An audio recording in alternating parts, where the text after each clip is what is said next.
Lesson 72, we're going to take a deeper look at tangent circles, kind of tangents part 2. And let me define a couple things first.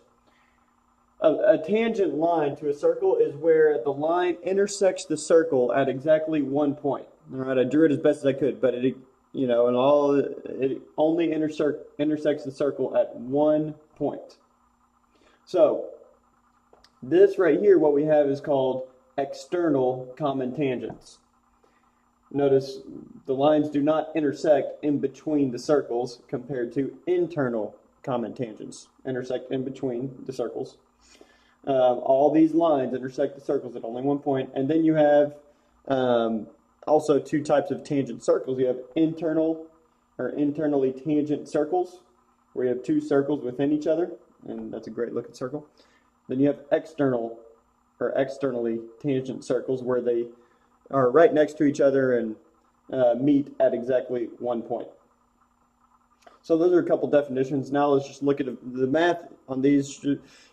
If you remember, or if you recall, in example 1 it says in 58 point, or before example 1 it actually says, 58.3 says if two tangent segments are drawn to a circle from the same exterior point, then they are congruent.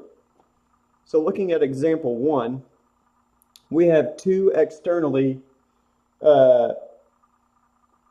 have two tangent circles, external or internal, doesn't matter. So if we have, these are actually internally common tangents because the lines intersect in between. But since we have two tangents, all right, they intersect at one point, what that means is basically the part of the line between the intersection, Q, and the point where the tangent meets the circle, these are always considered congruent. As 58.3 says, if two tangent segments are drawn to a circle from the same exterior point, okay, so this is an exterior point and they're tangent to the same circle on both sides, then they're congruent. So we know that these two lines are congruent. These two lines are also congruent. Not all four are congruent, but when you have an external point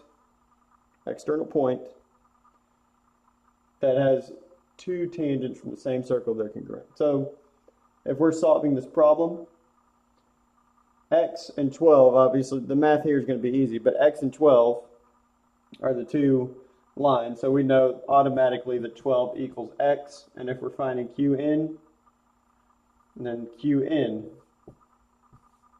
equals 12. So from that point you can plug in the 12 for x plus 2. Try to get this where the glare is not in the way.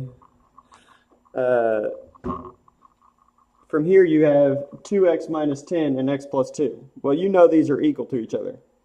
You could plug the 12 in and find that 12 plus 2, find that they're both going to be 14. But just to show you that the other way works, you can do x plus 2 equals 2x minus 10, because you probably have to do these in future problems. And then you just solve. Subtract the x. You get x minus 10 equals 2. Add 10. You get 12 equals x. Like we had before, then when you plug it in, both of these would equal 14. And that's all the math is for these. But that's the basics that you would use there. If you have an external point that's common to two different tangents from the same circle, you can know that the lines connecting are going to be congruent. And that's really all you got to know on lesson 72.